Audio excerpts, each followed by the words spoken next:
मैं सुनील जुयाल, आप देख रहे हैं प्रगति मीडिया उत्तराखंड। और इस समय हमारे साथ यहाँ पर मौजूद हैं संस्कृत महाविद्यालय देहरादून के प्रधानाचार्य। इनका जो मूल निवास है उत्तरकाशी जिले के विकास खंड चिन्याली सौड़ के ग्राम पुजार गांव के मूल निवासी हैं और वर्तमान में देहरादून झंडेवाला चौक के पास एक उत्तराखंड का संस्कृत महाविद्यालय है जहाँ के प्रधानाचार्य भी हैं। और इनसे जानते हैं और कि ये जो संस्कृत की जो भाषा है और संस्कृत का जो विषय है, आज के जो युवा है उनके अंदर इस प्रकार का कोई ऐसा जो रुझान है संस्कृत को लेकर नहीं दिखता है। और एक और बात बताऊं, जो पूरे उत्तराखंड प्रदेश के जो जितने भी संस्कृत विद्यालय हैं उनके शिक्षक संघ के प्रदेश अध्यक्ष भी हैं, तो जानते हैं। बहुत प्रणाम।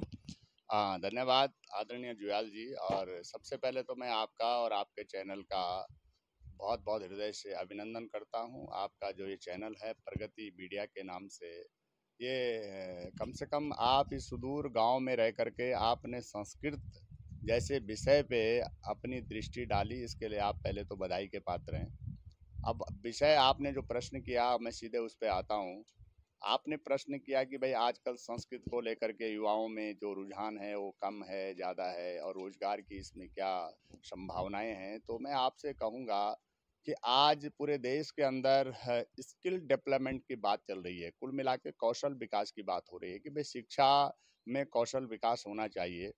तो मैं आपको बताऊंगा कि जितना स्किल डेवलपमेंट संस्कृत शिक्षा में है, मैं समझता हूँ उतना किसी भी शिक्षा में नहीं है, पहली बात। दूसरी बात, आप देख रहे हैं कि आज सबसे अधिक अगर महंगी है तो संस्कृत से वो सामान्य शिक्षा है। मतलब जो शिक्षा जो है सबसे ज़्यादा महंगी हो चुकी है। आप देखो, बच्चे को आप सामान्य इंजीनियरिंग करवाते हैं तो उसके लिए भी 15-20 लाख रुपए चाहिए। कोई बच्चा डॉक्टरी करता है तो उसके लिए कम से कम 50-60 लाख रुपए चाहिए, अगर वो सरकारी सीट में नहीं निकलता है तो। और उसके बाद फिर 4-5 साल लगा करके, इतना पैसा लगा करके एक सामान्य इंजीनियरिंग किया हुआ बच्चा, फिर वो कहीं जाके उसको 20-25 हज़ार रुपए की सैलरी स्टार्टिंग जॉब मिलती है सामान्य। हालांकि कुछ बच्चे बहुत अच्छा ले रहे हैं, लेकिन वो एक आध अपवाद है। सामान्य बच्चों की मैं बात कर रहा हूँ। दूसरी तरफ आप संस्कृत शिक्षा में आ जाइए। संस्कृत शिक्षा उत्तराखंड में क्या पूरे भारत के अंदर निःशुल्क शिक्षा है। सरकार की तरफ से हमारे यहाँ संस्कृत शिक्षा में 1 रुपए फीस नहीं पड़ता है। आप सुन करके ताजुब होंगे, निःशुल्क शिक्षा है, कोई शिक्षण शुल्क हमारे यहाँ नहीं पड़ता है। लेकिन संभावनाएं यहाँ आप देखिए, बच्चा जो है हमारे पास, कोई बच्चा कक्षा 6 में संस्कृत में आता है, कोई कक्षा 9 में आता है, प्रायः बच्चे 12वीं करके आते हैं। और अब तो उत्तराखंड सरकार ने 5-6 सालों से कर दिया है कि भाई 12वीं पास कोई भी छात्र, किसी भी स्ट्रीम का छात्र है, वो साइंस का है, आर्ट का है, ड्राइंग का है, बिना संस्कृत का है, वो भी शास्त्री कर सकता है। ये बड़ी बात है। और हमारे पास बच्चे 12वीं करके ही आते हैं। तो उसके बाद देखिए संभावनाएं क्या है। निःशुल्क शिक्षा ग्रहण करके बच्चा आचार्य करके उसके बाद वो बीएड कर सकता है, बीएड के बाद पीएचडी कर सकता है। हमारे खुद कई छात्र ऐसे हैं जो आज विश्वविद्यालयों में प्रोफेसर है, कोई जो है सेना में जीसीओ यानी अधिकारी बने हुए, धर्मगुरु बने हुए हैं, आईएएस पीसीएस। अभी जो हमारी सुश्री वंदना सिंह है जो नैनीताल की डीएम है, जिलाधिकारी, वो संस्कृत की छात्र रही है, गुरुकुल की छात्रा रही है। तो ऐसा नहीं है, संस्कृत में अपार संभावना है। मैं सिर्फ उस बात पे ज्यादा फोकस दे रहा हूँ कि भाई आज जहाँ आप रोजगार परक शिक्षा की बात कर रहे हैं, लेकिन क्या बड़े बड़े जितने हमारे यहाँ कॉलेज हैं, क्या उस शिक्षा को एक सामान्य हमारे ग्रामीण परिवेश का बच्चा क्या उतनी फीस वहन कर सकता है? नहीं कर सकता है। अगर वो कर भी लेगा, कहीं से कर्जा पात करके वो करता भी है, तो क्या उसको फिर आगे उस प्रकार का रोजगार मिलेगा? आज अगर किसी बच्चे को बीटेक करने के बाद 30,000 रुपये सैलरी मिलती है, क्या वो 30,000 में अपना रोजगार कर पाएगा? लेकिन हमारे संस्कृत का जो छात्र है, उसको जो है पढ़ाई के साथ साथ वो अपना स्किल डेवलपमेंट कर सकता है। और महत्वपूर्ण विषय ये है कि पौरोहित्य कर्म, आज जो हमारा ये रोजगार की हम बात करते हैं, लेकिन पौरोहित्य कर्म को कोई रोजगार मानता ही नहीं है, जबकि कितना बड़ा रोजगार है। आज जो है हमारे कई पढ़े हुए शास्त्री आचार्य के जो छात्र हैं, वो स्वावलंबन हैं, अपने अपने पैरों पे खड़े होकर के। पढ़ाई के साथ साथ कई बच्चे जो हैं अपना पौरोहित्य कार्य करके, अपना ज्योतिष एस्ट्रोलॉजी का काम करके इतना अच्छा पूरे देश और दुनिया में अपना नाम कमा रहे हैं, अपना स्वरोजगार चला रहे हैं। तो निश्चित रूप से ये भी रोजगार है। तो संस्कृत में अपार संभावनाएं हैं। संस्कृत में मैं समझता हूँ जितनी संभावनाएं हैं उतनी किसी में नहीं। और मैं तो आपके चैनल के माध्यम से तमाम छात्रों को जो छात्र ठीक है कोई विशेष भाई विज्ञान, कोई डॉक्टर बनना चाहता है, कोई इंजीनियर बनना चाहता है, वो अलग विषय है। लेकिन अगर कोई सामान्य ग्रेजुएशन कर रहा है तो मैं तो उन छात्रों का आह्वान कर रहा हूँ कि वो संस्कृत में आए, संस्कृत में अपना भविष्य बनाएं। और संस्कृत सबसे महत्वपूर्ण है कि आज जहाँ छात्र संस्कारों से विमुख हो रहा है, हमारी शिक्षा संस्कार से हीन हो गई है, इसमें सबसे महत्वपूर्ण बनता है कि संस्कृत का छात्र सबसे पहले तो संस्कारी है, देशभक्त है, राष्ट्रभक्त है।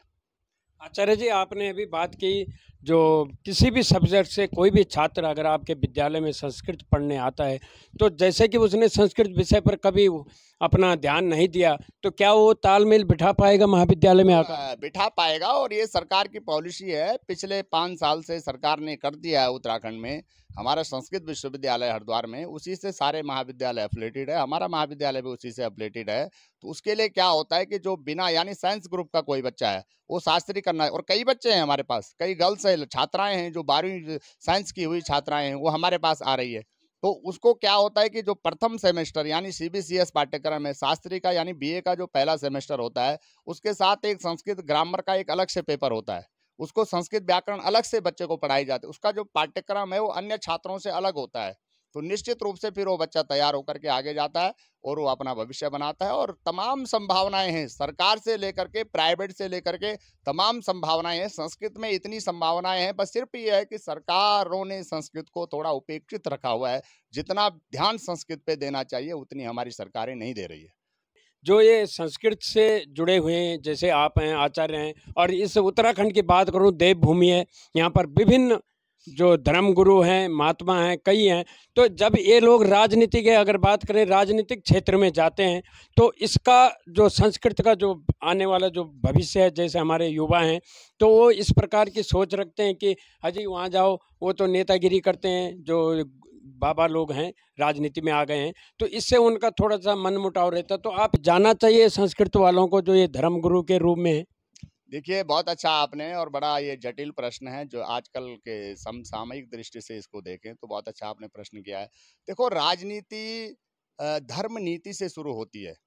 राजनेता होने से पहले उसको धर्म नीति का जानकार होना बहुत जरूरी है, और ये तभी समझ आएगा जब वो संस्कृत बैकग्राउंड का बच्चा हो, या उसने संस्कृत पढ़ी हो, या उसने धर्म के हमारे जो धर्म शास्त्र पुराण आदि पढ़े हुए हो। चाणक्य नीति जैसा ग्रंथ, चाणक्य से बड़ा कोई राजनीतिक हुआ है जिसने चंद्रगुप्त मौर्य जैसे को जो है खड़ा कर दिया था। तो निश्चित रूप से जो है मुझे लगता है कि अगर कोई संत परंपरा का व्यक्ति अगर राजनीति में जा रहा है, लेकिन एक बात का ध्यान रखना पड़ेगा कि भाई उसको अपनी धर्म नीति, अगर वो धर्म नीति छोड़ करके विशुद्ध राजनीतिज्ञ बन जाता है तो वो दिक्कत है। लेकिन धर्म पहले, हमारे देश के आप देखते हैं, हमारे देश के प्रधानमंत्री जी जहां भी जिस भी मंच में जाते हैं वो अपना वक्तव्य संस्कृत से शुरू करते हैं। गीता का कोई श्लोक बोलेंगे, धर्मशास्त्र का कोई बोलेंगे। कुल मिला के जो है राजनीति में शुचिता अगर लानी है तो हमारे धर्मशास्त्र यानी धर्मात्माओं को आगे जाना पड़ेगा, हमारे संत परंपरा के लोगों को आगे आना पड़ेगा, तभी राजनीति में शुचिता लाई जा सकती है। जी आचार्य जी, ये जो कुलपुरोहित होते हैं हमारे, जैसे कि आप भी किसी के कुलपुरोहित है और हमारे भी हैं, तो इनको लेकर परसों मेरे अभी एक साक्षात्कार हुआ था आचार्य सीताशरण महाराज जी से, तो उनसे आपके बारे में भी जिक्र हुआ था। उन्होंने कहा कि जब उनके पैर हमारे घर में पड़ गए तो हमारा उसी से उद्धार हो जाता है। तो जो हमारे उत्तराखंड के ग्रामीण क्षेत्रों में कुलपुरोहित है तो उनको लेकर आप क्या देखते हैं, क्या उनकी जो शैली है, कार्यशैली, तो आपको क्या अनुभव हुआ इससे? देखिए, दो चीजें हैं, ब्राह्मण वृत्ति अलग चीज है और कुल पुरोहित अलग चीज है। हमारे यहाँ उत्तराखंड में क्या, मुझे लगता है पूरे देश के अंदर कुल पुरोहितों का बड़ा महत्व है, लेकिन उत्तराखंड में ज्यादा है। असल में क्या है कि कुल पुरोहित उस परिवार का केवल पुरोहित ही नहीं होता था, बल्कि उस प्रकार परिवार का वो एक बहुत महत्वपूर्ण सदस्य भी होता था। मतलब जितना उस परिवार के लोगों को घर के बारे में जानकारी होती थी, उससे अधिक जानकारी कुल पुरोहित को होती थी। इतना महत्वपूर्ण है कुल पुरोहित का जो रोल है, मतलब परिवार में। दूसरी बात है, पुरोहित का अर्थ होता है कि हमेशा जो अपने यजमान का कल्याण चाहे, हमेशा यजमान की उन्नति की जो कामना रखता है, वो पुरोहित है, उसे पुरोहित कहा जाता है। सीधी सी बात है, दूसरे का हित चाहने वाला भाई पुरोहित करता है। भाई ठीक है, हम लोग आजकल एक भ्रांति की, यार हम तो ब्राह्मणों को दक्षिणा दे रहे हैं, और अरे भाई दक्षिणा कौन क्या किसको कितना दे सकता है। लेकिन आप देखिए कि एक पौरोहित्य कर्म ऐसा है कि वो हमेशा यजमान की कल्याण की बात करेगा, हमेशा। कभी भी वो ये नहीं चाहेगा कि मेरा यजमान कमजोर हो या उसकी उन्नति ना हो, उसकी अवनति हो, क्योंकि हमेशा किसी भी परिस्थिति में हो, पुरोहित किसी भी परिस्थिति में हो, अपना कल्याण भले उसका हो ना हो, लेकिन यजमान की कल्याण की कामना पुरोहित हमेशा करेगा। और ठीक है, कुछ लोग जो हैं वो अपने कर्म से च्युत हो रहे हैं, वो गलत बात है। ब्राह्मणों को हमेशा अपने नित्य नैष्ठिक कर्म में, नैमित्तिक कर्म में रहना चाहिए। और जब आप अपने कर्म में रहेंगे, क्योंकि कर्म की प्रधानता है, पहले आप स्वयं उस चीज़ को आचरण में लाओ, तभी आप दूसरे को कह सकते हैं। तो पर उपदेश कुशल भव तेरे वाली स्थिति हो जाती है इसके। लेकिन ये है कि हमारे यहाँ तो ऐसा कहा गया है कि भाई आत्मनः प्रतिकूलानि परेशान न समाचरित। जो बात आपको स्वयं अच्छी ना लगे या जो आचरण आप नहीं करते हैं, वो आप दूसरे को कहने के अधिकारी नहीं है। अगर आप किसी को कह रहे हैं, माना हम किसी की तरफ एक उंगली दिखा रहे हैं, तो बाकी 5 उंगलियां तो मेरे ऊपर देख रही है, मेरी तरफ देख रही है, वो मुझे कह रही है। पहले आप स्वयं उसको आचरित करो। तो कहने का ये तात्पर्य है कि हम दूसरों को वही कहें, वही अपेक्षा रखें जो हम स्वयं अपने आचरण में उसको ला रहे हैं। और पुरोहित बहुत बड़ी पदवी है, अगर हम लोग उसको समझे। थोड़ा गरिमा तो देखो कहीं ना कहीं समय काल परिस्थिति के अनुसार थोड़ा सा जो है उसमें न्यूनता तो आई है, लेकिन ये न्यूनता नहीं आनी चाहिए थी। इसमें कहीं ना कहीं जो है समस्या तो है। तो अब ये क्यों आ रही है, इसके पीछे चिंतन देखना पड़ेगा। लेकिन पुरोहित का जो स्थान है वो हमारे उत्तराखंड में तो कम से कम पहले था, है और हमेशा रहेगा, क्योंकि पुरोहित सबसे ऊपर सर्वोपरि है। आप छोटा सा भी काम करते हैं, हाँ जी। और हमारे पहाड़ में तो देखो भले कुछ भी पुरोहित को नहीं आता है, लेकिन कोई यज्ञ करवाते हैं, कोई अनुष्ठान कराते हैं, ठीक है, पुरोहित जी को बुलाना है, उनका जो अधिकार है, उनका जो भाई उनकी जो भी दान दक्षिणा है वो बनी रहनी चाहिए। तो इतना बड़ा महत्व है पुरोहित का, मतलब पुरोहित नाम की ही बहुत बड़ी महिमा है। आचार्य जी, आपने समय दिया इसके लिए बहुत बहुत धन्यवाद। आपका आशीर्वाद मिला। बहुत बहुत धन्यवाद, प्रणाम।